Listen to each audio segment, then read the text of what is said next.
Belgique, championnat d'Europe, championnat du monde. Du meilleur sommelier, c'est ça? Du meilleur sommelier, oui. Puis j'ai été meilleur maître d'hôtel de Belgique aussi. Il y a de plus en plus de boissons qui sont non alcoolisées. Les jeunes sont heureux de dire qu'ils ne boivent pas. Arrêtons l'hypocrisie. Ils disent qu'ils boivent pas, ils prennent des pilules. Ouais. Ils sont sains de mes quoi. Ils sont pas sains. Les gens ne boivent pas de vin, ils ont jamais bu de vin. Personne n'aime le vin naturellement. Le vin, tu l'aimes par percolation culturelle. Ta mère, ton père, ton tonton, et celui qui est bien sûr Macheneau. Non, pas celui-là. Celui-là, il t'a appris d'autres trucs, mais c'est la même chose quand t'allais à la communion. Et le problème du healthy food qu'on vend aux gentils jeunes bobos qui veulent boire du matcha cappuccino avec du lait d'avoine. Flat white avoine, ouais. Oat milk. Ouais. C'est que de la merde. Il n'y a pas de lait dans l'avoine. Pour faire du lait d'avoine, il faut passer par la chimie. Le drame du vin, c'est ça. C'est que tu connais jamais. Jamais. Personne ne s'y connaît. Ce qui est beau, c'est que c'est infini. Bien sûr. C'est ça C'est la beauté exactement comme l'univers. de cette connaissance. Et c'est en extension permanente. Il y a 2 vins, j'ai acheté 2 vins, et le but évidemment c'est que tu devines le prix de l'un et de l'autre. Et pour l'addition, C'est pour lui. Moi, je paye rien. Je te fais un QR. Coucou ma biche, le podcast qui dynamite les conventions et nous catapulte dans l'univers totalement fou de ceux qui ont osé rêver en grand avec une énergie contagieuse. On va parler performance, growth mindset, business, lifestyle dans des discussions intenses 100% naturelles. Coucou ma biche est bien plus qu'un podcast. C'est le moment de fiesta entre amis autour du mic où l'on explore toutes les facettes de la réussite et de la performance avec une bonne dose de folie. Préparez-vous à être électrisé par des histoires palpitantes. Let's go. Coucou ma biche, let's go. Salut Eric, je suis ravi de t'avoir ici. Coucou ma biche. Coucou ma biche. Donc on vient de discuter 5 minutes, c'est déjà parti dans tous les sens. Moi c'est ça que j'adore. C'est pas mon style. Alors c'est très bien, c'est très bien. Il faut garder ce fil non rouge ou ce non fil rouge. C'est très compliqué en fait de te présenter parce que c'est hétéroclite, c'est diversifié, ça va dans tous les sens, mais il y a évidemment une thématique autour du vin, maintenant de la bière. Autour de l'hédonisme globalement. De l'hédonisme. Effectivement, tu as raison, c'est compliqué parce que je suis un couteau suisse dans une société qui aime bien mettre les gens dans un tiroir, dans une petite boîte, comme ça on sait qui fait quoi. Ouais. Donc, moi, je suis un peu beaucoup de choses et je suis un généraliste spécialisé. Ça va ça? Ou un spécialiste généraliste. Oui, c'est ça, Ok, d'accord. Ouais. Donc, et tant que ça a trait à mon domaine de compétences, c'est-à-dire, on va dire la gastronomie, parce que c'est quand même à ça que je suis formé à la base. Voilà, je roule. Et surtout, tu sais, il y a un truc qui est vachement important, c'est tant que je m'amuse. Ça, c'est fondamental. Mais ça, c'est l'avantage d'avoir un métier de passion. Alors, je sais pas si c'est la passion qui est devenue un métier ou le métier qui est devenu passion. C'est évidemment... C'est complexe parfois parce que je me rends compte avec le temps que toutes mes passions sont devenues des métiers. Ok. Donc, j'ose plus avoir un hobby. Parce que je me dis, si je me mets à faire du sport, je pourrais devenir, je sais pas, champion olympique. Tu pourrais être à Roland-Garros, en fait. Oui, ou Lance si Armstrong, mais j'ai 2 testicules, à la différence de Lance Armstrong, et donc je suis pas certain de gagner le Tour de France. Bah, l'histoire dit qu'il Oui. a perdu une sur la Lune. Ah non, c'est l'autre. C'est pas le même? Ok, d'accord. C'est lui qui fait du saxo. Je n'avais pas pensé à ça. Sur l'intro. Donc, évidemment, je me suis documenté. C'est pas évident, mais si on résume, écrivain, chroniqueur, sommelier, œnologue, influenceur. Alors, œnologue pas. Œnologue pas. Œnologue pas. Ok, let's go. Pourquoi? Parce qu'œnologue, c'est un métier à part entière, c'est un truc scientifique. Ouais. Moi, si j'étais capable d'être scientifique, je ne ferais pas Scientifique, branleur tu veux en dire qu'il chef. faut une certification? Ah oui, c'est un diplôme. Et ce sont des études longues. Ça dépend où tu le fais, mais c'est un bac plus 7, un bac plus 5. Ouais. L'œnologue, c'est un médecin du vin. C'est un mec qui va réparer toutes les conneries qu'on a pu faire et qui va avoir une vision relativement large. Moi, je suis sommelier dans le sens où le sommelier, c'est un galeriste. Donc moi, je passe ma vie à voyager. Là, je reviens de Provence, je vais partir en Chine dans 3 semaines. Ok. Je voyage vraiment dans le monde entier pour ça. Je vais goûter les vins. Pour goûter et pour faire goûter. découvrir et les reprendre pour les revendre ou les présenter? Alors moi, je ne vends pas.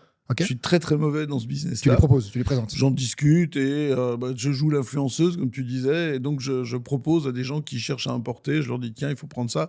Et je ne le fais pas pour du fric. Je fais vraiment de l'influence. Ok. Je trouve que c'est beaucoup plus net. T'es un peu le Robert Parker belge. J'aimerais bien, tiens. Surtout, Et Robert Parker, il est œnologue ou pas? Alors, pas du tout. Robert Parker, il est avocat. Ok. Voilà, donc ça n'a rien à voir. Non, Mais effectivement. Parker est doté d'une mémoire, mais phénoménal. Tu dis ça parce que c'est Parker ou... C'est assez drôle aussi. Pourquoi pas? Normalement, les vannes pourries, c'est moi. Il faut rétablir les trucs dans le bon Ok, sens. ok, chacun son Non, truc. Parker, c'est un mec qui a une. Parker, c'est un avocat texan qui, en tant qu'avocat, avait une passion pour le vin, en parlait à ses potes, et à un moment, il s'est rendu compte que, d'abord, il goûtait vachement bien. Enfin, non, il goûtait dans une unité de mesure très américaine. Ce qui forme notre goût, c'est notre enfance. Si tu as été nourri toute ton enfance avec des trucs super épicés et que tu es né dans le Kerala, Bien sûr. tu vas goûter le vin différemment de moi qui suis né dans le Hainaut et qui n'ai pas bouffé des trucs épicés. Et Parker, il a bouffé des trucs sucrés super forts en goût. Et donc, il aimait les vins super juteux, super forts en goût, hyper Ouais. boisés. C'est pour ça qu'il est clivant sur le bordelais? Ou c'est parce qu'il y a un côté spéculatif derrière? Non, c'est pour ça qu'il est parvenu à influencer le goût du vin de façon durable. Pendant pas loin de 20 ans, il a fait le marché de façon incroyable, parce que quand il disait à ses potes aux États-Unis, ça vaut 97 sur 100 ou 98 ou 100 sur 100, les mecs se précipitaient là-dessus comme la vérole sur le bas clergé. Et donc, bam, les cours étaient influencés. Enfin, Parker, c'est hallucinant ce qu'il a fait. C'est plus fort que Warren Buffett. Du délit d'initié, en fait, dans la spéculation du vin. Sauf qu'il spéculait pas à la base. C'était À pas la base, l'idée. ouais. Son truc, c'est que lui influençait le cours. Ouais. C'est très, très fort. Ok. Donc, il n'est pas œnologue et il n'est pas sommelier. Ah non, pas du tout, du tout. Il est critique. Critiqueur ou chroniqueur de vin. Critique spécialisé dans le vin. Ok. Ce que tu es aussi. Ouais, mais moi, j'ai un passé de sommelier. Ok. Moi, Très j'ai une clair. formation, en fait. Ouais. C'est quoi la Ouais. formation pour être sommelier? J'ai fait l'école hôtelière à Namur, comme tout le monde. Maintenant, il y a plein de formations. Maintenant, le monde veut des diplômes pour tout. Donc, bientôt, il y a Madame Pipi certifiée avec des trucs. Mais là, il y a un diplôme beaucoup en sommellerie, diplôme anglo-saxon, qui s'appelle WSET, qui est le Wine and Spirit Education Trust, qui donne des niveaux. Alors, tous les mecs, ils sont super fiers d'afficher qu'ils sont WSET numéro 3 ou numéro 4. Et ça vaut quelque chose? Ça vaut ce que ça vaut. D'accord. C'est un organisme privé qui dirige la pensée, qui dirige pas la pensée, mais qui te structure. Et plein de gens croient que c'est nécessaire. Moi, j'ai fait le Master of Wine, donc normalement qui vient après le WSET, que je n'ai pas réussi, mais j'ai fait les cours pendant 2 ans. C'est extrêmement formateur. J'ai appris beaucoup, beaucoup de choses. Mais la chose qui forme le plus, en tout cas à mon niveau, ce sont les concours. J'ai fait Belgique, championnat d'Europe, championnat du monde. J'ai continué après. Du meilleur sommelier, c'est ça? Du meilleur sommelier, oui. Puis j'ai été meilleur maître d'hôtel de Belgique aussi. C'est quoi les tests? Enfin, C'est de la théorie. C'est 95% de théorie. donc c'est quoi? Les- C'est des quiz? C'est des questions? Oui, c'est des questions. D'accord. C'est des questions. C'est pas malheureusement pas des quiz. Ce serait trop facile. Des quiz de Stéphanie grenouille. Monaco? Ouais, non, c'est ça. Ça, on pourrait. Hein. Mais là, je suis jury bientôt dans un concours. Et ils m'ont dit, est-ce que tu veux être président? Je dis non, je veux être maréchal. Parce qu'ils m'ont dit oui. On est parti comme des cons là-dessus. Et là, ils vont faire un quiz concours en rapidité et tout. Mais ils partent dans un truc complètement trash. Ouais. Ça, j'aime bien. Ouais, c'est marrant. Mais les concours te forment énormément. Ok. D'abord parce que tu te mesures aux autres. Et ensuite parce que tu te mesures à toi-même. Et tu vois tes lacunes, etc. Donc souvent, les concours, moi, je pense qu'il faut les faire 2 fois pour essayer de gagner. J'ai fait 2 fois le meilleur sommelier de Belgique. J'ai pas fait 2 fois le championnat d'Europe. J'ai pas fait 2 fois le championnat du monde parce que j'ai pas le niveau. Il faut connaître ses limites. Moi, je suis pas capable d'étudier comme une bête. C'est une vie de moine. Hein. C'est une vie de moine pendant 3 ans, 5 ans. À l'époque, j'avais mon resto. Ma fille est née 3 jours avant le championnat d'Europe. Tu penses que j'étais motivé et le championnat du monde, c'était génial. C'était à Rio. Ok. Parti Pourquoi 15 pas? jours au Brésil. Pourquoi pas? Hein? Ouais, voilà. Donc, tu vois, c'est ça. Pour moi, enfin, j'étais pas capable pas capable, ou je me suis pas donné l'énergie, je sais pas, ou pas assez intelligent, je sais rien. En tout cas, ça je dirais pas. En tout cas, tu as fait ton petit bum de chemin. Donc, écrivain, chroniqueur, sommelier, pas œnologue, influenceur, on y reviendra juste après. Ouais. Acteur. Alors, acteur, comédien, non. Comédien, Enfin, de nouveau, c'est Comment est-ce qu'on appelle ni Dieu ni maître, mais que du rouge? C'est ta pièce. mon spectacle. C'est ton ouais. spectacle. Ouais, Et ouais, tu ouais. es acteur ou tu es... J'ai tout fait. T'as tout fait. J'ai tout fait. Et je peux le confesser. C'est un truc. J'ai un vrai problème d'écriture. Donc, j'écris des livres, j'ai aucun problème. On publié 17. D'accord. J'écris des chroniques toutes les semaines dans Moustique depuis plus de 20 ans. Donc, ça va. Quand tu dis que tu as un problème d'écriture, c'est parce que tu écris trop ou c'est parce que tu n'arrives pas à écrire Je ce que tu n'arrive voudrais? pas à écrire mon spectacle. Chaque fois que j'écris, je vois les 3 premières pages et je me dis mais c'est de la merde en boîte, je peux pas dire ça. Et en fait, je le dis et ça marche. Et donc c'est vraiment la différence entre l'oralité et l'écriture, la fixation du mot ou le côté oui, tu connais ce truc latin, verba volent, scripta manent, et le verbe vole. Et effectivement, ça fonctionne parce que tu peux moduler ton discours en fonction des gens à qui tu parles, de l'instant, de la salle. Moi, ça a beaucoup, beaucoup d'importance. Et ça tient même à la masse. C'est-à-dire que quand tu joues, j'ai fait le Cirque Royal en 21 notamment, je vais le refaire là, en 26. En 2021. Oui, en 2021, oui, pas en 21 après Jésus-Christ.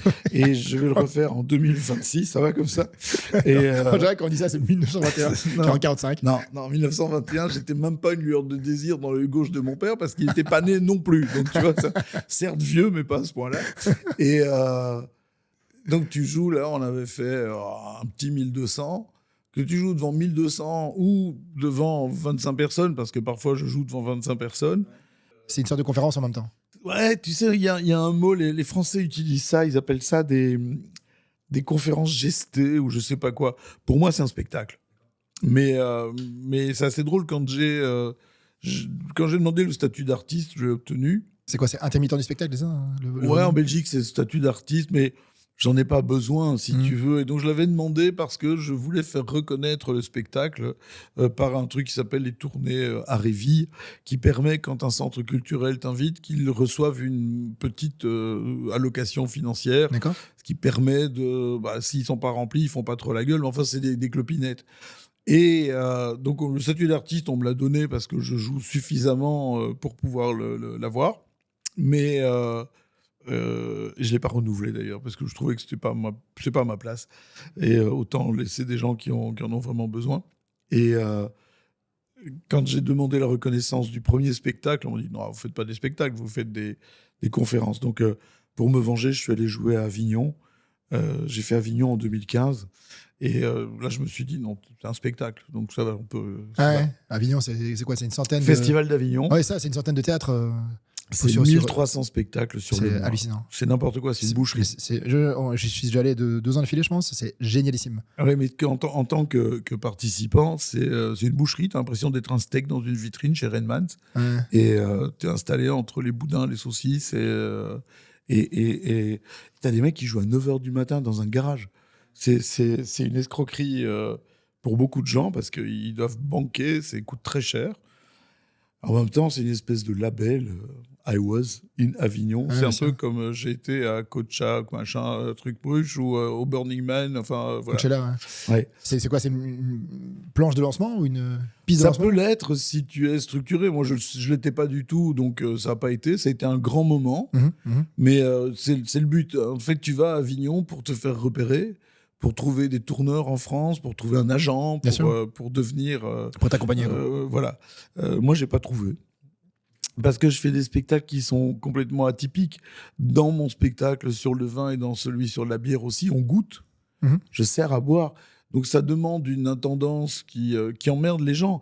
Il faut bien comprendre un truc dans le succès des stand-up aujourd'hui, c'est que tu as plein de petits gars. Quand tu as un plateau, tu vois, dans un comedy club quelconque, quand tu as un plateau avec 5, 6, 8 gars, eux, ils gagnent des clopinettes. Les gamins qui viennent jouer, il y en a qui prennent 100 balles pour la soirée. Hein. Après, t'as le chapeau, non?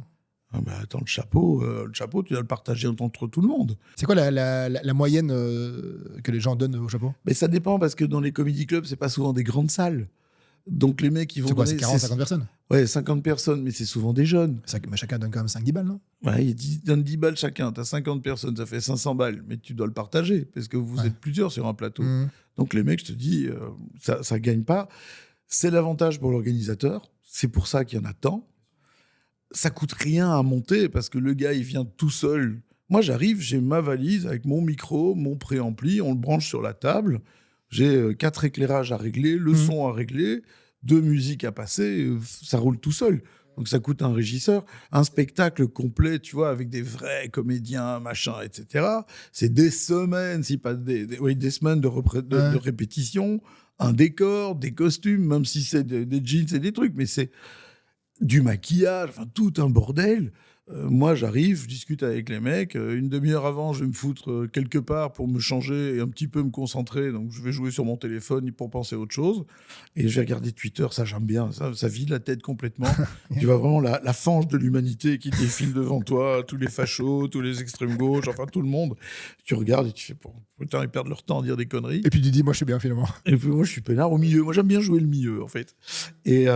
Et puis quand j'ai fini, je vais causer avec les gens, tu vois. C'est marrant parce que je n'étais pas du tout parti sur ce prisme-là par rapport, on va dire, au monde du vin, mais je savais qu'on allait dévier sur le côté artistique. Mais du coup, c'est une de mes questions qui lie les deux, le côté terroir français et culture de l'art ou du théâtre français. Mhm. Nous, en Belgique, je suis amoureux de mon pays. Mais comme j'aime tous les talents et j'aime également les Français et chacun a ses défauts et on peut les critiquer sur des trucs mais ils nous critiquent sur d'autres, etc. Il y a quand même des trucs qui nous manquent chez nous sur ce côté culturel, à la fois au niveau de la gastronomie, de l'oreca et finalement de l'hédonisme que eux ont beaucoup, et également au niveau de l'artistique. En fait, je comprends bien ce que tu dis. Tu sais, il y a un truc avec nous, Belges. Ah, vas-y, Et moi, je suis très belgicain. Je suis wallon avant tout, hein, mais je suis très, très belgicain. T'es charleroi. Je suis né à Charleroi, j'ai passé mon enfance dans la botte du Hainaut, j'ai étudié à Namur, j'ai travaillé à Liège et je vis à Bruxelles depuis trop longtemps.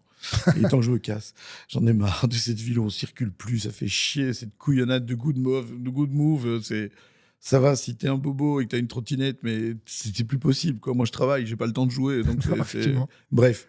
Et les Français ont une capacité à se prendre au sérieux. Et nous, on a une capacité à l'autodérision qui est hallucinante. Je discutais avec un gars hier à propos de la Marseillaise et de la Brabançonne. Et la différence entre la Marseillaise et la Brabançonne, c'est que la Marseillaise, c'est un chant de guerre. C'est sanglant. L'étendard sanglante est levé. Entendez-vous dans nos campagnes jurir ces féroces soldats. Et nous, la Brabançonne, le roi, la loi, la liberté. C'est mignon. Exactement. Et c'est ce que nous sommes. C'est-à-dire, on a des compétences, on a tout. Juste, on parvient pas à se prendre le chou. On se touche pas la nouille tous les jours. Les Français, avec n'importe quoi, ils se touchent la nouille. C'est vrai. Ouais. C'est un truc de fou. Ils ont une capacité à s'inventer des trucs et à se faire des difficultés et à gueuler tout le temps. C'est un truc de malade. Quand tu vois ce qui se passe politiquement, c'est le seul pays du monde où ils élisent un type qu'ils détestent le lendemain. Ouais, après, ils ont aussi une. C'est un sport que de débattre et que de. Et de gueuler tout le temps. Et que s'engueuler. Ouais, c'est un truc de. Ouais. Enfin, alors, il faut pas nous prendre pour des cons parce qu'on sourit, mais chez nous, quelqu'un disait il y a pas longtemps, la pression, on la subit pas, on la boit. Mais c'est vrai, ça c'est belge. Ouais, c'est très belge. Très belge. Et chez eux, ils inventent de la pression. Ils font la gueule tout le temps. Enfin, ma fille est née à Toulouse. La mère de ma fille est toulousaine. Et elle y a vécu, ma fille, jusqu'à son bac. Et puis, elle est venue en Belgique. Puis maintenant, elle vit en Grande-Bretagne. Ils voient pas le monde comme nous. Après, ils ont un volume d'activité qui est beaucoup plus important. Là, ils sont plus nombreux. Ils ont une tractation qui est beaucoup plus importante. Et ils ont un système hiérarchisant. À un moment, ils font ça. Et puis, il y a ces top-down. Et le gars a décidé, c'est comme ça. C'est incroyable. Parce que nous, on n'a pas. On est très, très compromis. Mais c'est nouveau évadé. Ici, mon point, c'est qu'ils ont quand même un terroir. Et nous aussi. Plus riche. OK, mais ils ont un terroir plus riche. Et je te coupe, mais ils ont un terroir plus riche parce que le pays est plus vaste. Mais je suis désolé, on a un terroir. Le fromage de Herve, c'est une appellation d'origine protégée. Fromage de Herve, tu peux le faire qu'à Herve. Parce que les vaches, avec le temps, on a créé les troupeaux qui allaient avec. Notre drame, par exemple, en fromage, c'est qu'on n'a pas une vraie culture fromagère. Et donc, ça commence seulement. Au niveau du pinard, on a 290 domaines en Belgique. OK. C'est que du chardonnay, non? Non, surtout pas. Oh là là. Je fais exprès. Oh non, vraiment pas. Chardonnay, Pinot Noir, Pinot Meunier, c'est pour faire des bulles. Il y en a qui font des chardonnays tranquilles et qui sont très bien faits. Il n'y a rien à dire, tu vois, c'est exceptionnel comme vin. Ouais. Mais tu penses à quoi là, bon en top Claude Pleu? Mais Claude de Pleu ou la Falise chez les francophones ou le château de... ah putain, allez au secours, qui fait d'ailleurs un très très joli vin dans le Brabant wallon. Je vais retomber dessus, j'ai un trou. Bref, ça n'a pas d'importance. Tous ces trucs-là font des chardonnays fort bien faits. Mais honnêtement, ça sert à quoi de rajouter un bruit dans la cacophonie ambiante? Je veux dire, du chardonnay, aujourd'hui, tu vas dans n'importe quelle grande surface, tu as 5 mètres de chardonnay.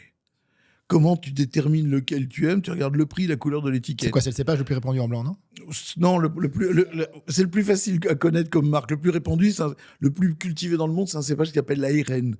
AIRN, que personne ne connaît. C'est un cépage qui représente... C'est le plus répandu dans le monde. C'est le plus gros volume de blanc produit dans le monde sur un monocépage. Mais on ne s'en sert pas, on l'utilise comme coupage, etc. Enfin, c'est un cépage espagnol. Mais le chardonnay, il y en a partout dans le monde. T'en as partout. Chardonnay, c'est le SUV du cépage.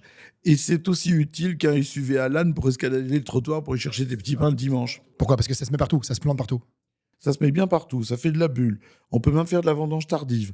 Ça fonctionne au niveau de la mer, en altitude, sec, moelleux, plus gras, en barrique, pas en barrique. Ça fonctionne à tout. Non, mais ta métaphore du SUV, elle est bien Tandis utilisée. que nous avons en Belgique l'autre moitié du vignoble, parce que c'est à peu près comme ça, 50-50. Ce sont des cépages que l'on dit, qu'on appelle interspécifiques, que les Français appellent multirésistants, que les Allemands appellent piwi. On n'a pas encore bien un vocable précis. Et ces cépages ont plein de particularités. La première, c'est qu'ils demandent beaucoup moins de produits chimiques. C'est de l'ordre de 1 à 6, de 1 à 10 dans certains cas. C'est quand même une grosse différence. Donc c'est plus naturel et c'est plus rentable. Alors c'est un peu plus rentable, évidemment.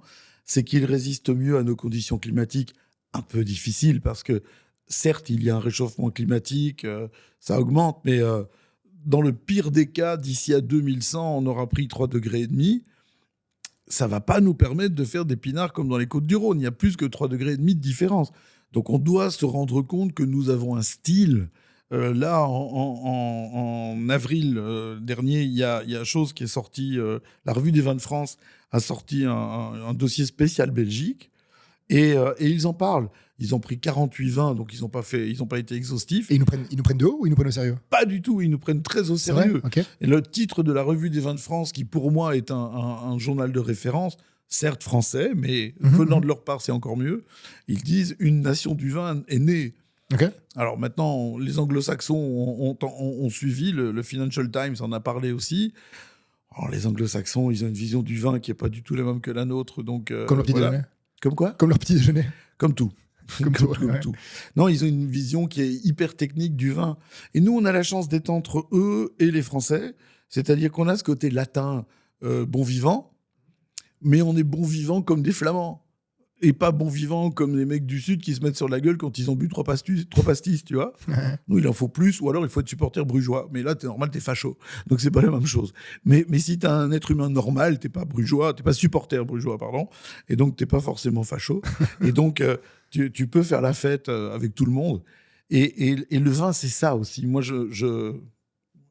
Milite, c'est un grand mot, parce que je suis pas militant, mais je plaide pour qu'on ramène la fête dans le vin. Il ne faut pas intellectualiser tout le temps. Et la crise du vin aujourd'hui, parce que la crise est sérieuse, la crise, elle vient aussi du fait que les mecs, ils se touchent. Crise en termes de... Économique. Économique, climatique, ou aussi en la crise termes climatique, c'est un de détail. mode? Alors, la mode, ouais, mais les modes dans le vin, elles sont fluctuantes.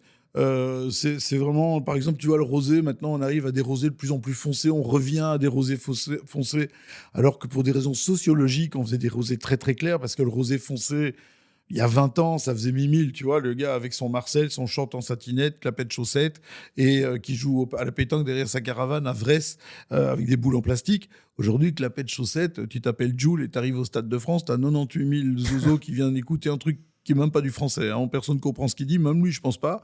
Une fois que tu enlèves l'autotune, Jules, tu pleures. Hein. C'est un truc, c'est pire que tout. Mais clapette chaussette, c'est la mode, tu vois. Donc, tout change. Et dans le vin, le rosé est en train de devenir foncé. Donc, ça, c'est des sinusoïdes, c'est facile à anticiper.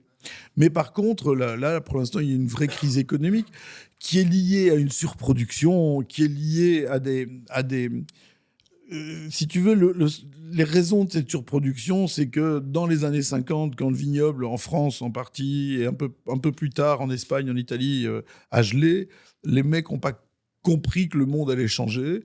Et ils ont fait du vin, enfin, ils ont planté des vignes pour faire du vin boisson. Parce que la boisson vin est un truc...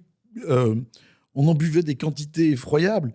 À la Révolution française, à Paris, donc en 1789, la consommation, c'est 1 litre par jour par habitant. Mais on ne boit pas du vin, on boit un truc qui fait quelques degrés d'alcool, qui fait 6-7 degrés d'alcool, et qui sert à couper l'eau. Parce que l'eau est absolument impropre à boire, et tu sais que si tu bois de l'eau, tu vas chier en spray dans les 3 jours qui suivent, quoi. Et tu pourras en crever. Tandis que le vin que l'on fait maintenant, grâce à l'évolution de la technique, l'énologie, c'est une science extrêmement récente. C'est 2 mecs, 2 Français, Pascal Ribeiro-Gaillon et Émile Pénaud. C'est quoi, c'est des chimistes, en fait. C'est des œnologues qui ont vraiment inventé l'énologie contemporaine dans les années 50. Avant ça, les notions d'hygiène, etc. Moi, quand les mecs te disent c'était mieux avant, c'est rigolo quand c'est Big Flo et Oli, mais pas dans la réalité du vin. Tu vois, le c'était mieux avant, c'était dégueu. Il y avait des maladies, il y avait plein de problèmes qu'on n'a plus du tout. Aujourd'hui, le vin, ça s'est standardisé. Mais ça s'est standardisé à 12, 13, 14 degrés. Or, pour faire du vin boisson, il faut du vin à 6, 8 degrés. Et donc, on en boit moins parce que tu n'as pas tout le temps envie d'être pécheté. Donc, ce que je veux dire, en fait, c'est que toi, tu voudrais que ça soit plus festif, plus convivial et plus, finalement, à portée de tous, accessible, en fait. Oui, bien sûr. Moi, je milite pour ça. Il faut garder des vins compliqués, des vins d'exception, parce que c'est comme dans tout, c'est comme dans l'art. Tu vois, il y a des... Quand j'étais gamin, moi, j'avais un poster de Kevin Keegan dans ma chambre. J'ai même pas honte. Et puis, quand j'étais adolescent, on a mis une espèce de grand poster. Ça se faisait, tu vois, avec une plage, avec des palmiers, un coucher de soleil. Ouais. Aujourd'hui, tu vas acheter des photos chez Ikea, quoi. Et c'est pas honteux. Et puis, un jour, tu as un peu plus de fric, un peu plus de goût, un peu plus de culture, parce que c'est une évolution et tu achètes autre chose qui te parle plus, différent. Ouais. Et le vin, c'est une culture. Et tu parlais justement, il y a un concept qui s'appelle la fenêtre d'Overton. Oui. Je te vois sourire. Très à la mode pour l'instant. Très à la mode pour l'instant. Tout le monde en parle. Tout le monde en parle. Trump, des taxations Trump aux gens qui sont véganes. Oui, bien sûr. Ouais. Moi, je pense qu'on est un peu là-dedans. Avec ce côté vin, il y a de plus en plus de boissons qui sont non alcoolisées. Les jeunes sont heureux de dire qu'ils ne boivent pas. Mais arrêtons l'hypocrisie. Hein. Mais non, mais allez... Ils disent qu'ils boivent pas, ils prennent des pilules. Ouais, ils sont sains de mes fesses, quoi. Ils sont pas sains. C'est un autre truc. C'est un gap de génération, mais les jeunes ne boivent pas de vin. Ils n'ont jamais bu de vin. L'âge moyen pour commencer à boire du vin, c'est l'âge du premier enfant. À partir du moment où tu perds ta liberté, tu sais que ta vie est finie. T'es chez toi dans ta cave. T'es chez toi dans ta cave et tu picoles pour oublier. Je suis pas certain d'un truc parce que je suis pas formé scientifiquement pour ça, mais il y a quand même une drôle de coïncidence. Le vin apparaît dans l'humanité lorsque l'humain va se sédentariser. À partir du moment où il n'a pas un nouvel horizon tous les jours, à partir du moment où son paysage ne change pas chaque matin, il est capable de faire du vin. Alors, est-ce qu'il fait du vin parce qu'il reste sur place, qu'il faut 1 an pour faire du vin, alors que quand tu fais de la bière, une fois que tu as récolté des céréales, la bière, c'est 14 000 ans. Et donc, on a des céréales sauvages à la base. Les types devaient se battre contre le blé. Ah, le blé sauvage, c'est super dangereux. Tu te fais attaquer par une gerbe de blé. Enfin bref. Et donc, ça prend pas beaucoup de temps à faire, surtout à cette époque-là. C'est quelques jours de fermentation. Donc, tu pouvais encore être nomade ou semi-nomade. Avec le pinard, c'est 1 an de travail, le vin. Ouais. Et donc, parce que la vigne, parce que, etc., etc. Et c'est la même chose. Dans notre culture, on n'a jamais bu du vin jeune. Personne n'aime le vin naturellement. C'est un truc vraiment important à comprendre. C'est que le vin, tu l'aimes par percolation culturelle. Mmh. Ta mère, ton père, ton tonton, et celui qui vient sur mes genoux. Non, pas celui-là. Celui-là, il t'a appris d'autres trucs, mais c'est la même chose quand tu allais à la communion. Et donc, c'est eux qui t'ont amené le vin. Parce qu'ils t'ont fait goûter. Parce que tu t'es rebellé et qu'on t'a dit surtout tu n'y touches pas. Et alors à ce moment-là, t'as picolé. Ouais. Et voilà. Donc les gamins aujourd'hui qui se vendent de boire du kombucha, le kombucha c'est génial, moi j'aime bien. Kombucha, Dès que t'es un peu kéfir. constipé, tu prends un peu de kombucha. T'es plus jamais constipé avec le kombucha. Donc, transit parfait, quoi. Tu peux même plus éternuer dès que tu bois du kombucha parce que tu sais que tu vas tuer des gens. Le kéfir, il y a de l'alcool dans le kéfir. Il y a un degré d'alcool. Donc, c'est assez marrant comme truc. Ouais. Mais moi, j'aime bien ces boissons alternatives. Il y a des petits gars. C'est alternatif, tout à fait. Il y a des petits gars qui font du thé brassé. Là, au Bir, chez Fermente, enfin à côté. Hein C'est super bon. C'est vraiment des produits intéressants, sans sucre ajouté. Mais tu reviens, je déteste ce clivage jeune-vieux, mais on parle de tous ces jeunes qui boivent ça quand ça va bien. Mais ça, c'est 1%, 2%. La réalité, ils boivent du soda. C'est un truc de fou. Tu sais qu'aujourd'hui, il y a plus de gens. T'as entendu parler du syndrome Nash? Non. Ah, ça, c'est un truc super Je intéressant. connais l'équipe de Nash. Ouais, mais alors, Je connais tout à fait- Nashville. Nashville, Tennessee. Ouais, Voilà. Tennessee. Non. Bref, le NASH, c'est le syndrome hépatique non alcoolique. Et en fait, c'est ce qu'on appelle la maladie du foie gras. Alors, c'est un truc sur lequel il n'y a pas de traitement. L'UCL est en train de mettre au point un traitement. Ça paraît révolutionnaire parce qu'on en meurt. Ok. Et les gens qui en meurent sont essentiellement jeunes. 30-40 ans. Et c'est quoi le. En fait, c'est la maladie du sucre. Le foie gras n'est pas une maladie, mais on en reparlera après. Il y a juste Gaïa qui pense que c'est une maladie, mais Gaïa, c'est une maladie. Et donc, ces gens sont dangereux, mais c'est une autre histoire. Et le syndrome Nash, ce truc, c'est lié à la surconsommation de soda et de nourriture multitransformée. Tu sais, les Américains, Processé, ouais. les Américains des États-Unis font en moyenne 30% de plus de sport que nous. Et ils meurent vachement plus tôt que nous, Européens, en moyenne. Ils meurent à 73 ans Parce en qu'ils mangent que moyenne. des processés et que. Parce et qu'ils que- bouffent que de la C'est merde. que de la merde, ouais. Et ils boivent que de la merde. Et donc, quand tu bois que du coca et que des burgers toute ta vie, parce qu'il y a des gens qui se nourrissent comme ça, en fait, ils souffrent de cette maladie. Et ça, aujourd'hui, c'est à peu près, on chiffre, très compliqué, mais on chiffre entre 22, 25 et 30 millions de morts par an. On meurt plus du sucre que de l'alcool, Bien sûr. Hein. directement et indirectement. Le sucre est un des plus gros poisons. Et en plus, c'est complètement addictif. Et c'est complètement fou parce que on nous dit ouais, l'alcool c'est mal. Et l'alcool c'est mal. Hein. Moi j'ai vécu avec un alcoolique à côté de moi. C'est pour ça que je suis devenu sommelier. C'est vraiment un problème. L'alcoolisme, c'est l'extrême aussi. C'est une maladie. Voilà, c'est une maladie. C'est une vraie maladie. Ouais. Il faut pas en vouloir aux alcooliques, ils sont malades. Mais l'alcool c'est vraiment un problème, c'est un poison. Donc il faut vraiment gérer le poison. Mais tout ce qui ne nous tue pas nous rend plus fort. Mais la vie tue. Hein.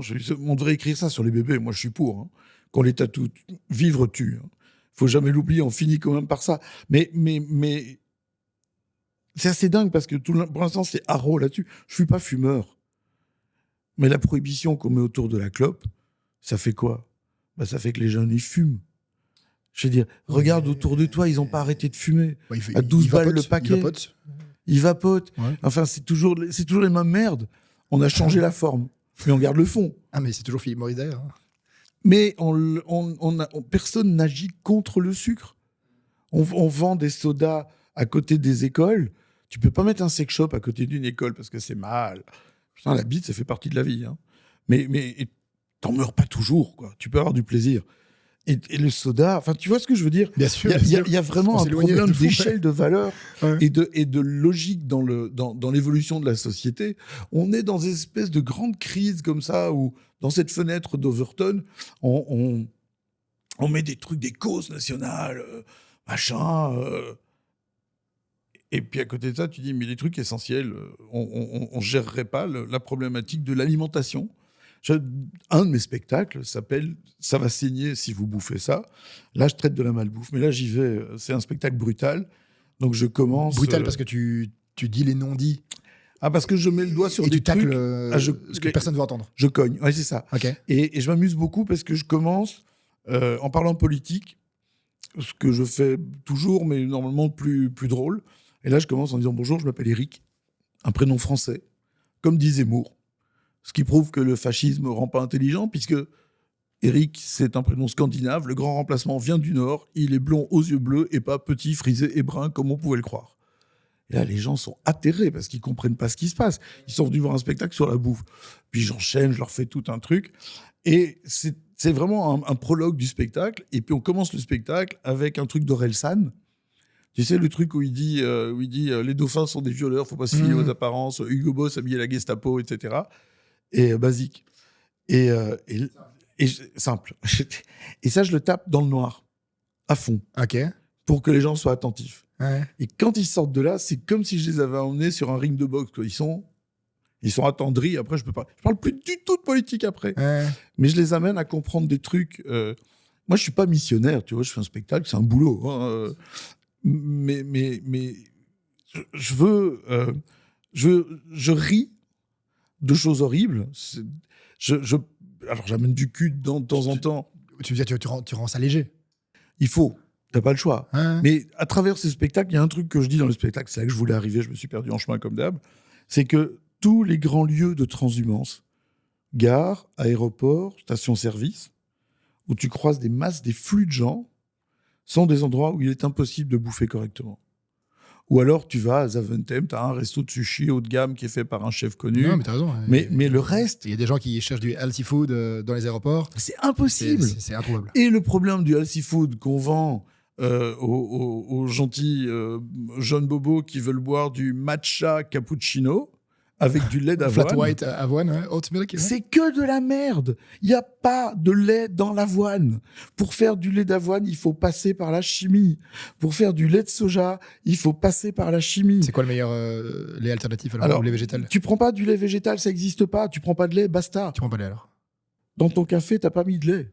Il y a rien de plus dégueulasse que de mettre du lait dans le café. Ah, moi, c'est black coffee. Hein. Mais oui. C'est pour respecter mon jeûne intermittent, ça. Non, mais en plus, non, mais le problème du lait dans le café, c'est que ça t'empêche de le digérer. Ouais. Donc n'en mets pas. Mais pourquoi se ruiner la santé pour être dans un phénomène de mode? Tu sais ce que Starbucks a amené au monde du café? Des fautes dans les prénoms. J'adore. Non, C'est le meilleur hook marketing. Hein. c'est ce que Starbucks a amené dans les cafés, c'est qu'ils ont permis aux États-Unis d'avoir des cafés sans écran de télévision. C'est leur seule avancée.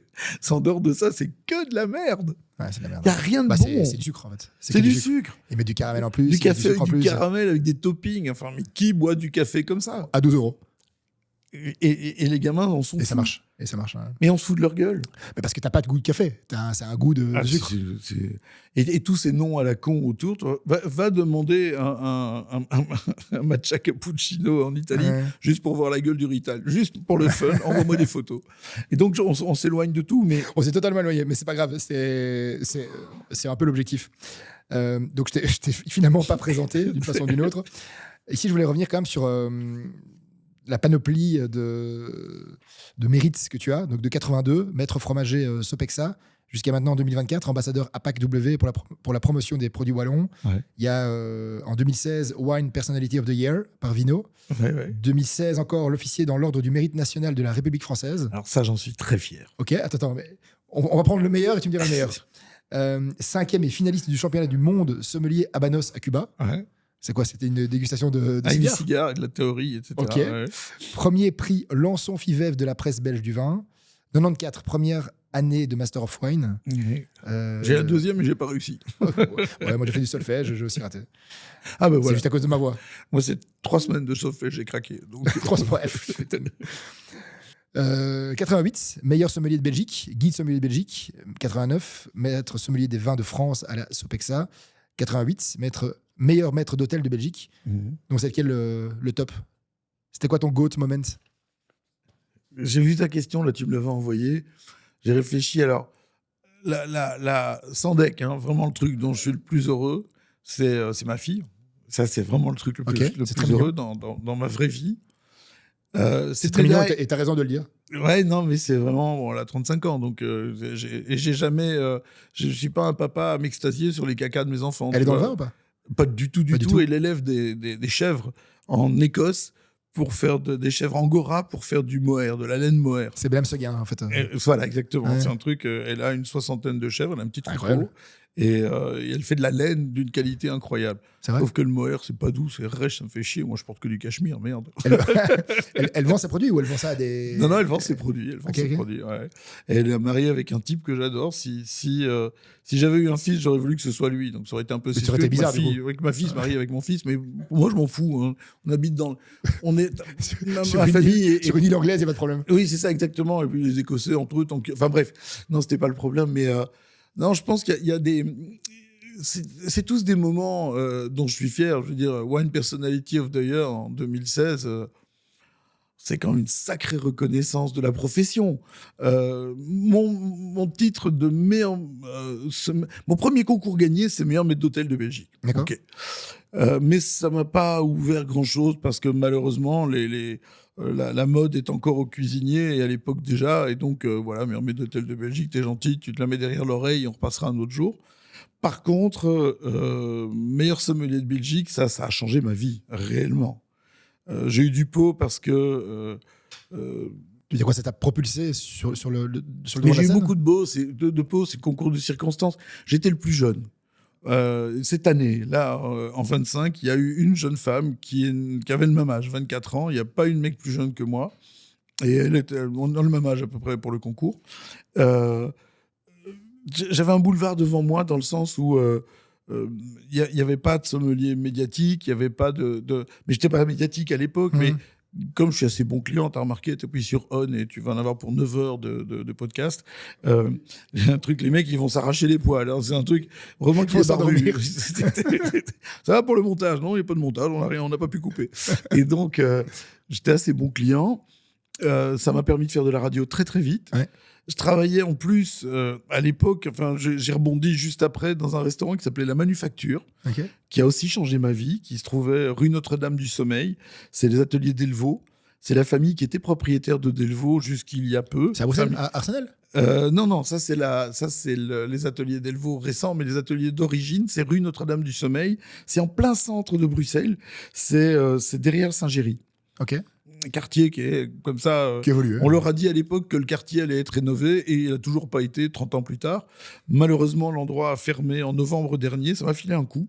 Et moi, j'ai fait ma carrière avant ça que dans des grandes boîtes, tu vois, des 3 étoiles Michelin, 2 étoiles Michelin, Relais, Château. T'as fait quoi, par exemple, Je travaillais chez Romeyer. À Bruxelles, dans les années 80, on l'a déjà oublié, mais on était la ville au monde où il y avait le plus d'étoilés par habitant. Il y avait 3 étoiles à Bruxelles. Il y avait Jean-Pierre Bruno, il y avait Pierre Romeyer et il y avait le Comme chez soi. Comme chez soi, qui est le seul des 3 à encore exister, Ouais. qui a 1 étoile. Le premier 3 étoiles au monde, hors de France, c'était la Villa Lorraine, dans les années 50. J'étais toujours pas né, d'accord ? Ouais. Mais on a une tradition gastronomique, et moi, j'avais bossé que dans des grandes boîtes. Pour moi, c'était le chemin. Et un jour, je propose un vin espagnol. Je travaillais à l'Oasis, place Marie-Josée, qui est devenue, mais ça, tu as dû connaître, une boîte de nuit il y a quelques années qui s'appelait le Parc Savoie. Ouais, Parc Savoie. Voilà. Ouais, bien sûr, Mais en qui était fait, détruit. ça s'appelait le Parc Savoie dans les années 50. C'était un resto hyper luxe. Puis c'est devenu l'Oasis. Ça a eu 2 étoiles au Michelin. Et puis ça a fermé. C'est redevenu une boîte de nuit. Et puis maintenant, c'est devenu un lotissement magnifique de luxe. Enfin, ils ont rasé le truc, mais voilà. Et un jour, je présente un vin espagnol, un Mil Mandat chez Torres. Je m'en souviendrai toute ma vie, enfin, tant que j'aurai de la mémoire. Et je présente ce vin à un client. Et le mec me regarde, mais comme si j'étais un tampax écrasé au bout d'un sparadrap, au bout d'une croûte de chien, au bout de sa chaussure. Tu vois, vraiment, mais Faut imaginer, hein. en me disant, est-ce que j'ai une tête à boire du vin espagnol? Et ce jour-là, je suis allé voir le directeur de restaurant qui n'a pas compris mon truc. Et je lui ai dit, je vais quitter. Et il me dit, mais pourquoi vous partez? Vous n'êtes pas bien près de nous? Je dis, moi, je suis très bien, mais je vais faire la première page d'un journal parce que j'ai tué quelqu'un. Or, c'est pas du tout mon envie. Je veux faire la première page d'un journal, mais pas parce que j'ai tué quelqu'un. Je peux plus continuer à servir ces cons. J'en ai marre. Et des gens complètement obtus, tu vois. Et j'étais trop fougueux ou pas assez patient, enfin bref. Ouais. Et j'étais pas fait pour la grande restauration où tu dois te mettre un parapluie dans le fondement le matin, l'ouvrir et pour rester bien raide toute la journée. Et j'ai eu un pot formidable, c'est qu'un marchand de vin, Monsieur de Koning, m'a renseigné à la famille Schwenig. Je les ai rencontrés, ils m'ont engagé. Et j'ai vécu un truc que je souhaite à tous les sommeliers du monde, mais malheureusement, ça n'arrive pas souvent. Ils m'ont donné un budget. Ils m'ont dit, voilà, fais Faut la cave. ce que tu veux. Et Carte blanche. j'ai été chercher des vins dans le monde entier. J'ai ramené des bouteilles à l'époque, on pouvait encore ramener des bouteilles. J'avais 1 million de francs belges, ce qui était conséquent à l'époque. Mais parce que 1 million de francs belges, je pense que si on veut les mettre en euros, il faut faire en 10, donc il faut dire 100 000 euros pour avoir une réalité de ce que ça représente. C'est un peu d'argent. Et pour faire une cave à vin, c'est un peu d'argent. Je ramenais des bouteilles, je suis allé en Australie chercher des bouteilles, parce qu'on pouvait ramener du vin avec soi encore dans les avions. Et on avait une cave qui était exceptionnelle. Au bout de 6 mois, ils m'ont demandé d'arrêter d'acheter parce qu'on avait doublé le budget. Et je me suis amusé comme un fou. Et ce resto était hyper à la mode. Ça m'a propulsé au niveau médiatique. Et puis, j'ai ouvert dans la foulée avec Alain Coumont, qui est le mec qui a créé le pain quotidien. Ok. Pain quotidien, c'est une création belge. Je ne sais Bien pas sûr. si les gens le savent. Et Coumont, en fait, il était à l'école hôtelière avec moi, à Namur. Il est plus âgé que moi. Donc, il est sorti 2 ans avant moi. Et on s'est retrouvés et on a ouvert un truc qui s'appelait le pain et le vin. Lui, le pain, moi, le vin. Facile. Et puis là, ça a commencé. Puis là, j'ai fait de la télé. Je travaillais sur RTL en télé pour une émission qui s'appelle Père et Fils. Et puis voilà, enfin, j'ai fait plein de trucs. Ouais. Je fais plein de trucs. Mais il y a un truc essentiel, c'est que j'ai jamais travaillé en considérant que c'était un travail, et que c'était une corvée. Et quand je me suis vaguement frité, quand j'étais malheureux avec des associés, j'ai quitté. Je préfère partir que de venir à l'envers, mes pieds dans l'autre sens pour aller au boulot en espérant m'enfuir le plus vite possible. Jamais. Parce qu'on fait un boulot de contact. Et en fait, c'est pour précéder toutes tes questions, on va tout griller d'un coup. C'était facile de faire du spectacle, en fait, monter sur scène. Parce que entre la scène et le restaurant, il n'y a pas de différence. Je le dis tout le temps, personne ne va au restaurant pour manger. On ne va pas au restaurant pour manger. Toi, t'es pour le droit de bouchon. Ouais, Tu ouais, préfères venir avec des bouteilles. Totalement. Et non, mais on va pas au restaurant pour manger, on va au restaurant pour un spectacle complet. Passer un bon moment, une expérience. Exactement. Ouais. Si, c'est le mot expérience. Hein, ça, mais tu vas au Non, resto. c'est pas vrai, expérience. Si, totalement, tout Ouais. à fait, passer un bon moment. Écoute, Tu je fais un gros bisou à Christophe Hardiquet, que j'ai invité ici pour la première saison. Ah bah dans le genre de causer, lui, il est plus fort que moi encore. Hein. Vous êtes bien tous les deux. Tu le lances, c'est fini. Lui. C'est bien toi. Tu peux aller pisser et il continue. Non, mais j'adore parce qu'il y a évidemment son business qui parle, et puis après, il est cadrant, il est structurant, il explique son histoire, et puis après, il y a sa passion qui prend le dessus, et puis ouais, il parle aussi dans toutes les directions, gastronomiques, historiques. C'est génialissime. Je trouve ça tellement riche comme conversation. Oui, tout à fait. Mais c'est marrant parce que on se connaît bien. Ouais. Et c'est un gars qui vit à travers sa passion avec des hauts et des bas. Parce qu'on ne peut pas tout réussir. Il y a des moments où on en prend plein la gueule aussi. Et puis, il y a des moments où on se viande, des moments où on fait des erreurs. Moi, j'ai pas tout réussi. D'ailleurs, j'ai rien réussi parce que je pense qu'on ne peut dire ça que quand c'est fini. Ouais, on le dira nous alors. Une fois, oui, c'est ça. J'attends qu'on te lise de moi. Mais on fait un boulot. C'est un boulot. Alors, je supporte plus d'entendre les maîtres geindre en disant oui, c'est un boulot difficile, on souffre. Putain, les gars, vous avez déjà vu ce que c'est qu'une infirmière qui nettoie des cadavres Ouais, puis... et pour 2200 balles par tu peux mois. vraiment prendre du plaisir. Ouais, nous, on a un boulot où on a un résultat immédiat. Le mec, il part du resto. Si on a fait notre taf, il sourit. Le mec ou la gonzesse, hein, on est bien d'accord. Mais tu sais, il y a des millions de gens qui ne voient pas de satisfaction. Le mec qui est dans une banque, il voit jamais un client content. Il peut pas, hein, c'est impossible. Le gars qui est à la poste, à la limite, s'il apporte un chèque, ça peut être sympa, mais le reste du temps, il apporte des recommandés, tu fais la gueule. Enfin, tu vois, dans un magasin de chaussures, ok, peut-être. Et encore, ça peut être sympa, tu peux mater les genoux de la cliente, mais je veux dire, c'est pas la même satisfaction. Nous, on doit gérer les gens. Et en fait, le spectacle, c'est exactement ça. Tu as un retour immédiat. Les gens rient. Attends, dans mon cas, les gens rient ou ne rient pas, applaudissent. Ils te suivent. Et puis, tu as une vraie interaction. Bien sûr. Ouais. Et alors, le spectacle vivant, c'est... Alors, j'ai fait de la télé, j'ai fait de la radio, j'écris. Le spectacle vivant, c'est... J'ai une seule frustration, et ça, je pourrais jamais l'assouvir, c'est que je voudrais voir ce que c'est que de faire une salle, tu vois, genre un forêt nationale blindé, ou un truc comme ça, avec des gens qui chantent avec toi. Je comprends de ma petite échelle, Ouais. en ayant fait le Cirque Royal, dont j'ai même pas profité parce que c'était tellement énorme que j'ai fait mon taf et voilà. Je comprends que des mecs, tu vois, tu as un gars qui a 16, 18 ans, on l'enferme dans un château avec d'autres mononeuronaux pendant 3 semaines, 1 mois, 6 mois, on le fait sortir, on lui dit t'es une star. Je comprends que le mec, il pète un câble. Tu sors, t'as 10 000 personnes devant toi qui chantent ton truc, qui te crient, qui t'aiment. Le problème, c'est que quand la lumière s'éteint, t'es tout seul. Tu rentres dans ta piole, t'es tout seul. Tout seul. Tu touches plus terre. Et donc, c'est énorme. Moi, ça m'arrive à 50 ans. Et que les gens soient contents, c'est que du bonheur. C'est que du bonheur. Hein. Et même si je suis seul en rentrant dans ma bagnole, que du bonheur, quoi. Et je suis pas assez célèbre pour avoir des lèche-boules, tu vois. Et donc, c'est ça qui est fort agréable. J'ai des gens qui sont vrais. Là, j'ai une bonne femme. J'ai mis des photos en ligne en disant, tiens, choisissez la photo de la prochaine affiche. Alors, j'ai plein de réactions. Et tu viens voir s'il faut amener les bouteilles, c'est ça, en fait. Hein. Ils se demandent si on va boire un jour. On va devoir glisser un petit peu sur... on va ramener. C'est parti. Mais non, je veux juste terminer. Et la nana me dit, j'aimais bien ce que vous faisiez avant, mais là, je vous ai trouvé vulgaire, machin. Et je lui réponds gentiment. Et en fait, au bout de 3-4 échanges, elle s'excuse. Je dis, mais ne vous excusez pas. Dites-moi ce que vous ressentez. J'ai pas besoin que vous vous excusiez. Vous l'avez dit, je vous ai exprimé ce que j'ai fait. Et parlons-en, tu vois. J'ai encore des gens qui sont vrais. Et ça, j'adore. Je pense que ça doit être un enfer d'avoir des gens autour de toi qui te disent que t'es le plus beau, le plus grand, le plus fort tout le temps. Ouais, ou qui le pensent pas, effectivement. Ouais, c'est ça. J'ai encore des gens qui m'insultent. Ouais. Moi, j'aime bien les gens Après, qui m'insultent. si ça insulte, c'est qu'ils ont un petit intérêt quand même. Bah ouais. Évidemment. Bad buzz, good buzz. Alors, j'avais 3 jeux. On va essayer d'en faire 2 en un. Parce qu'après, on est short déjà. J'ai pas regardé l'heure. Aubergiste. Ah, mais il faut que j'y aille, là, c'est fini. Allez, ciao, à la prochaine. Donc, on va faire 2 jeux en un. Donc, le premier jeu, on l'a appelé Si tu sais page. Facile. Si tu sais page, c'est un jeu de vocabulaire.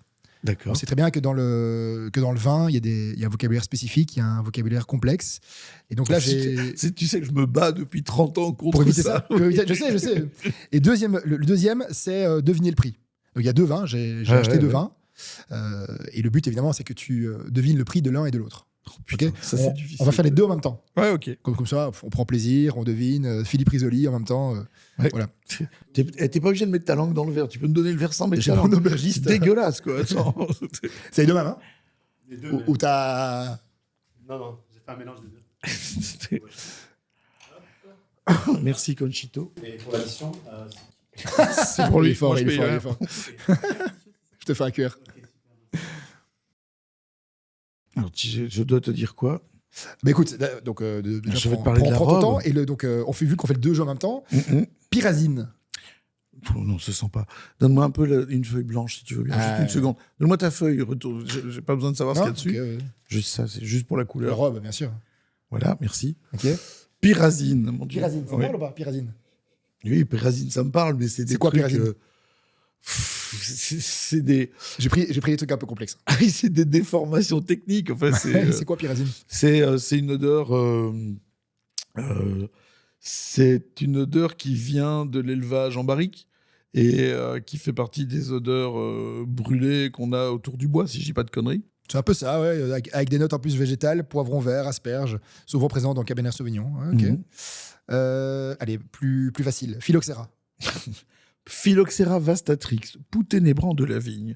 Petite bestiole qui se reproduit sur les racines de la vigne, qui nique comme un fou parce qu'il a rien d'autre à foutre de ses journées, et que les larves qui éclosent tout le temps bouffent les racines de la vigne. Et une vigne sans racines, c'est comme un chien sans pattes, ça sert à rien. D'où le fait qu'on met ça sur des pieds de bois américains. Si on met des porte-greffes américains qui ont la particularité, eux, d'être mitridatisés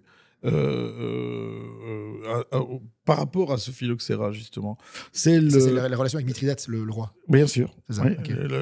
et Et le phylloxéra, si je me trompe pas, c'est un insecte qui est dans le sol Phylloxéra vastatrix. avec ouais. des ailes. Je sais pas s'il a des ailes. Il y a J'ai des ailes. vu ça. J'ai vu qu'il était dans le sol avec des ailes. Parce mais qu'il y en a 4 il se seul. déplace, il fait des galeries. Ouais. Et la seule façon de l'empêcher de passer, c'est d'être dans le sable. Mais les vignes dans le sable, c'est dégueulasse.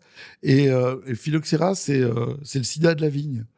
Et on a mis très longtemps à trouver un traitement. Et ça a ravagé les vignobles du monde entier. Ouais. Le Chili a raconté qu'il y avait échappé, machin. Tu connais le Clos Saint-Jacques? Clos Saint-Jacques, en Ouais. Bourgogne.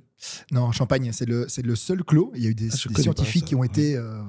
Ça fait des années qu'ils viennent. C'est le seul clos qui a été épargné. Alors que juste à côté, à 1 mètre à côté, ça a été bouffé par le phylloxéra. Et en fait, personne ne sait, Pourquoi personne ne comprend pourquoi, dans cette ère-là, le Je connais phylloxéra, pas du tout. C'est dans quelle commune, tu sais? c'est à Haï.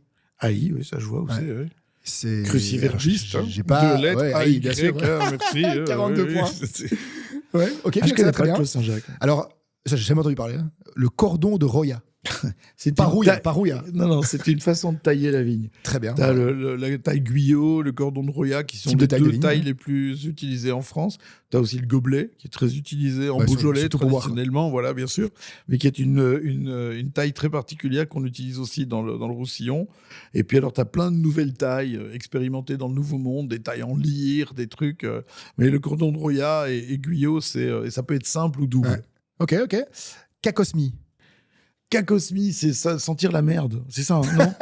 C'est Ouais, plus- écoute, c'est- c'est dit différemment. Altération olfactive désagréable. c'est ce que je dis. oui, Ouais, ça, c'est tout pareil. pue la merde. Oui, c'est ça. Alors, je sais même pas comment on le dit. L-O-E-S-S. Loose. L'os, c'est un type de calcaire volcanique, de sable volcanique. Dépôt éolien de Limonfin. Je crois que c'était du calcaire volcanique. Le Lus, tu en trouves en Hongrie, tu en trouves dans plusieurs régions, dans la région de Tokai. C'est un sol qui est extrêmement friable Ouais. et qui tient l'eau, qui est fort intéressant pour la vigne, dans des régions avec un climat continental notamment. Et ça permet de faire notamment des caves assez incroyables. À Tokai, il y a des caves, tu pourrais y creuser à la petite cuillère, qui sont faites dans du Lus, Ok. entre autres. L'indice de Winkler. Je sais pas ce que c'est ça. Alors, système de classification des régions viticoles en fonction de la température. Ah bah écoute, voilà, j'apprends quelque chose. Alors, c'est intéressant ce que tu me dis parce que la plus vieille appellation contrôlée du monde, protégée, Ouais. c'est le Douro, Portugal. Elle date de 1756. Et la façon dont on a classé les terroirs, c'était le degré d'ensoleillement et la température moyenne. Ok. Donc déjà à l'époque, il ne devait pas s'appeler Winkler au Portugal, il devait s'appeler Winklersch. et voilà, donc je ne connaissais pas l'indice de Winkler. Mais écoute, tout va bien quand même, tout bien. Allez, encore un petit. Piézomètre. Piézomètre. Un piézomètre. C'est un truc pour mesurer la taille des ongles des orteils. Et quand tu achètes des chaussures, tu dois prendre ton piézomètre Ouais. parce que quand tu as des gros pieds, par exemple, ou D'accord. quand tu es un hobbit. C'est pas du tout ça. Ah merde. C'est un instrument de mesure du niveau de la nappe phréatique dans un vignoble. Mais jamais je regarde la nappe phréatique. Moi, je m'en fous, c'est de l'eau.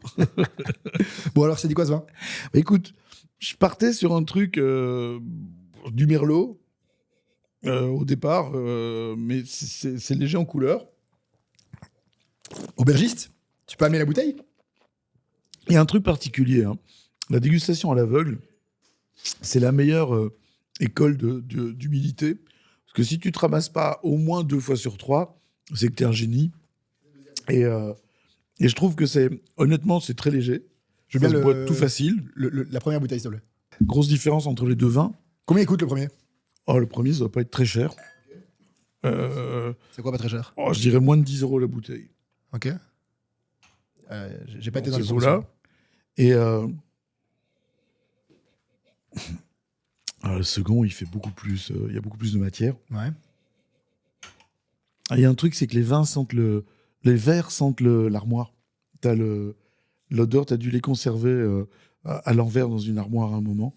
Et il y a l'odeur vraiment de la Écoute, planche. ils sont spécialisés en audio, en caméra, en podcast. Ils sont pas Mais spécialisés. c'est pas grave, c'est pas de leur faute. Ça vient de la brasserie. Ils étaient à l'envers dans la brasserie à côté. Ouais. Ça se sent. Hein. Ouais, c'est vrai. Ça se sent, c'est à fond, quoi. Et je trouve ça fait plus Bordeaux. T'as un côté plus dense. Je dirais de nouveau sur une base. Ça, c'est pas du Merlot, je réfléchis. C'est trop Alors, léger le pour premier, du bon, Merlot. t'as plutôt raison, hein, donc c'est 8 €. Les petites récoltes, donc Coteau de Périac, Grenache Carignan. Mm. C'est Languedoc, je pense. Ouais, mais j'étais pas dans le Merlot. Effectivement. C'est Languedoc. Bon, j'ai fait exprès de Ouais, c'est qu'ils prennent un Grenache. petit truc. Je crois que c'est classifié comme vin de table. Je sais pas, non. Ou- C'est, non, même pas. qu'est-ce qu'il dit? Un IGP Coteau de Périac. Non, c'est une appellation. C'est pas Voilà, un vin de appellation. table. Coteau, effectivement. Capsule à visser, j'y suis tout à fait pour. Alors ça, c'est beaucoup plus le second. Il y a plus de tanin. C'est plus riche. Mais c'est pas Bordeaux non plus. Qu'est-ce qu'on se dit là dans les capsules, justement? C'est une question. Moi, capsule à visser, je suis pour. Hein. C'est quoi la différence? À part que pour les vins de garde, il vaut mieux des. Alors, non, ça empêche le vin d'évoluer. Enfin, ça évolue très lentement. Ouais. Alors, ça l'empêche d'évoluer de façon négative. Sur les rosés, sur les blancs aromatiques, les capsules à vis, c'est vraiment très chouette. Je suis pour. Pour les rouges, c'est un poil plus compliqué. Souvent, on a un peu de réduction. Mais la capsule à vis, elle a plein d'avantages pour les gens qui n'ont pas de tire-bouchon, pour les gens qui ne savent pas s'en servir. Donc c'est plus pratico-pratique. Bien sûr. Et puis, l'avantage de la capsule à vis, c'est le côté je l'ouvre, je la ferme. Et alors, il faut savoir un truc, c'est que les bouchons synthétiques, très à la mode maintenant, ou les bouchons d'agglomérat, de farine de liège, les farines de liège, souvent, contiennent des PFAS. C'est un peu chiant. Et, oui, ça finit par se retrouver dans le gland, si j'ai bien compris ce que disaient les urologues, mais j'ai pas forcément envie de finir avec du plastique dans la tub, quoi. C'est pas l'idéal. Alors, c'est pas mon objectif de vie non plus. Non, hein, c'est pas. Bon, le deuxième, qu'est-ce que ça dit? Le deuxième, c'est pas Bordeaux, clairement, c'est beaucoup plus chaud. On pourrait aller sur le Rhône, un truc comme ça. Exact, c'est exactement ça. Faudrait peut-être Rhône du. J'irais peut-être sur. C'est pas Châteauneuf, c'est plus Rhône du Nord, mais. Bon, c'est du Lirac. Ah, l'Irak, putain, je suis. Ouais. Bon, c'est pas Rhône du Nord. C'est pas Rhône du Nord, c'est Rhône du Sud, mais c'est bon ça. T'es quand même de la Rhône. Et là, au niveau budget, t'es largement plus haut que 8 euros. Là. Combien? T'es plus proche des 20 même au-dessus de 20, je pense. Dans les 20. 25 euros. 25, oui. Exactement. Ok. C'est quoi parce que là, il y a des gens qui vont nous écouter, des gens qui t'aiment bien, des gens qui. Des gens qui écouteront jusqu'au bout. Alors, ma sœur l'écoutera. Ta sœur même. On ira 3 écoutes, toi, moi, ma sœur. Non, mais donc, il y a des gens qui vont écouter. Elle est morte, c'est con. Mais par contre, il y a des gens qui s'y connaissent, il y a des gens qui s'y connaissent pas. Dans les gens qui s'y connaissent pas, ils voudraient savoir comment choisir une bouteille. Je vais répondre à un truc bateau, ok? Ouais, vas-y. C'est que plus tu crois t'y connaître je croyais en vin... Je croyais que t'allais dire autre chose. Je vais reprendre un truc bateau, une bouteille à la mer, mais j'étais parti là-dessus. J'espère que ta sœur a pas honte. Et donc je disais que... Je peux venir dans ton spectacle. Mais tu peux venir faire des blagues avec moi. Le truc, c'est que le drame du vin, c'est ça. C'est que tu connais jamais. Jamais, jamais. Les personnes ne s'y connaissent. Mais c'est ça qui est beau. C'est ça qui est beau, c'est que c'est infini. Bien sûr. C'est ça c'est la beauté comme l'univers. de cette connaissance. Et c'est en extension permanente. Ouais.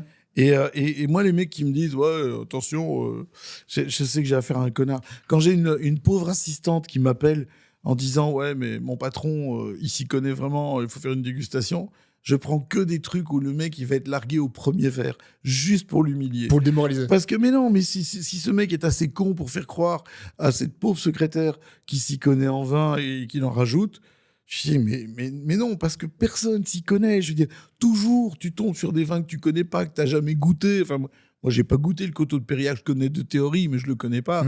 Donc voilà, et on est tous comme ça, tu vois. Il y a toujours un truc à découvrir. Je suis allé en Bolivie l'année dernière, j'ai goûté des vins, je connaissais même pas le cépage. Ok, mais là, tu réponds pas à la question. Donc, comment on choisit une bouteille?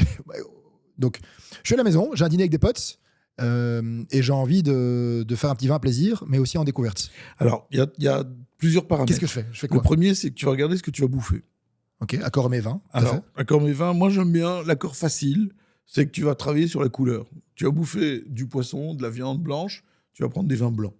Tu vas bouffer de la viande rouge, un poisson rouge, du thon, un truc comme ça, tu vas prendre des vins rouges. On va déjà commencer comme ça. Ça marche bien. Fromage, il y a une croûte avec du blanc, camembert, brie, machin, du vin blanc. Fromage, il y a une croûte plus foncée, pâte dure, tu vois, Emmental, gruyère, machin comme ça, tu prends du rouge. Ok, gorgonzola, tu prends quoi? Le gorgonzola, tu prends un vin doux, plutôt un rouge doux, tout ce qui est bleu, ou des blancs moelleux, ou des rouges moelleux. D'accord. Ok? Ça, c'est la première chose. Deuxième chose, tu vas déterminer ton budget. Parce que c'est pas la peine de te dire « Oh, mec, vachement important, je vais acheter une bouteille super chère. » Ça veut tout rien dire. Si je fais un dîner par mois et que je bois une bouteille par mois, je suis OK de mettre 50 balles. Eh ben, tu mets 50 balles. OK. Tu te fais plaisir. Let's go. Qu'est-ce que je peux avoir dans la couleur que je veux à 50 balles? Deux options. Le premier, je vais chez le caviste, qui est quand même la meilleure option. D'accord. Bonjour, monsieur le caviste. Je voudrais un rouge parce que ce soir, je fais un steak avec machin, bam, bam, bam, bam.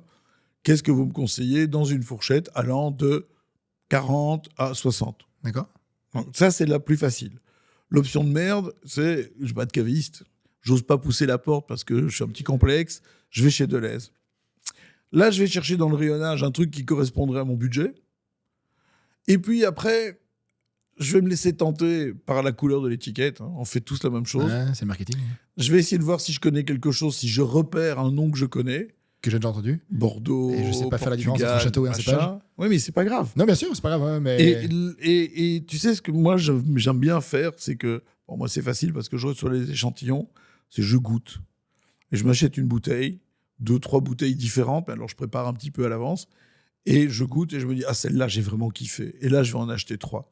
Moi j'achète jamais le vin en grande quantité parce que un dîner c'est une combinaison. On revient au début du truc entre les gens qu'on va convier à table, la bouffe et le vin qu'on va mettre. Et l'accord vin et mets, j'essaye de le faire maintenant quand j'écris dans Moustique. J'essaye d'indiquer, quand je parle de vin, avec qui il faut le boire. Ouais. C'est un paramètre que personne ne met jamais. Mais boire un grand vin avec des cons, c'est ruiner le vin. Alors tu me dis, on n'invite pas des cons, mais si, on sait bien qu'il y a des gens qu'on invite par obligation qui sont... Tous les premiers mardis du mois. Et ils font des tours Eiffel avec des allumettes. Bref. Et il s'appelle François Pignon. J'avais un autre jeu, c'était le 3e jeu, mais à mon avis, celui-là, il est interminable. C'était, tu vois, le jeu des chaînes. Par exemple, la chaîne des voitures, Mercedes, BM, c'est sur les cépages. Ça... 7000 cépages. Justement, ouais, c'est ce que j'ai. 7000. J'en connais pas 7000. C'est quoi si tu veux nous expliquer la découverte de ton vin préféré de toute ton histoire et qui n'est pas le Romanée Conti? Ce serait quoi l'histoire de ce vin que tu as pu Alors, moi, c'est... déguster, soit l'expérience, soit le moment, soit les personnes? Un jour, je goûte... Un truc qui claque. Hein. C'est un peu le moment d'américain. Un jour, je goûte du Haut-Brion. On est dans une dégustation aveugle de Haut-Brion. On sait que c'est Haut-Brion, mais on ne connaît pas les millésimes. Ok, donc c'est que de Haut-Brion. Que Haut-Brion. D'accord. C'est mon... C'est affreux ce que je veux dire, ça fait snob à crever. C'est mon grand cru préféré à Bordeaux. Parce que c'est bourguignon, parce que c'est un autre style. Et je goûte une série. Tu vois, on goûte par série en général 5, 6. Et je m'arrête sur un verre et je dis ça, c'est mon année de naissance. Les mecs me disent pourquoi. Je dis, je sais pas, c'est mon année de naissance. Et c'était mon année de naissance. Okay. Et j'ai vraiment eu un truc, alors tu appelles ça comme tu veux, une vibration, un machin. J'ai eu un truc, c'était mon année de naissance, et j'ai flashé sur ce truc. Et j'ai quelques vins comme ça dans ma vie. Alors je dis toujours que le meilleur vin que j'ai bu, je n'ai pas encore bu et je le boirai parce que je suis un optimiste et donc il y a toujours un truc que j'ai pas goûté qui me rendra dingue. J'ai des souvenirs comme ça de Riesling, un Clos Saint-Thune de chez Trimbach, des années 80. C'est quoi ça? Une mémoire olfactive qui pop-up comme ça et qui dit ok, ouais. c'est ça? C'était vraiment dingue. C'est incroyable ça. C'était vraiment dingue. Mais tu sais, c'est une question d'ouverture à l'émotion. Un jour, je suis au musée, c'est Reine-Sophie, je pense, à Madrid. Et par hasard, au détour d'un couloir, je ne sais pas, j'arrive devant Guernica. Et je suis figé devant Guernica et j'ai pleuré. Et pourquoi j'ai pleuré devant Guernica? Tu vois, parce qu'on sait beaucoup que... Pourtant, tu l'avais déjà vu. Je l'ai vu en carte postale, mais je ne l'avais pas vu en vrai. C'est Picasso. Ouais. Pablo, beaucoup peint, mais Guernica. Et donc, c'est une belle blague, mais j'étais là et j'ai chialé devant Guernica. J'étais une émotion pas possible. Moi, en plus, j'ai un cœur d'artichaut, donc je peux facilement me laisser aller à pleurer. J'ai pas de honte à ça. Je suis un homme déconstruit. Et une émotion, tu vois. Ouais. Et tu peux avoir des émotions comme ça. L'hédonisme, c'est pas juste viser à poursuivre ses besoins les plus rustiques. C'est aussi parfois se dire... tu touches une étoffe, tu sens un parfum. Moi, je suis dingue de parfum. Et donc, parfois, tu sens des trucs et tu fais « Oh, putain, ça me... »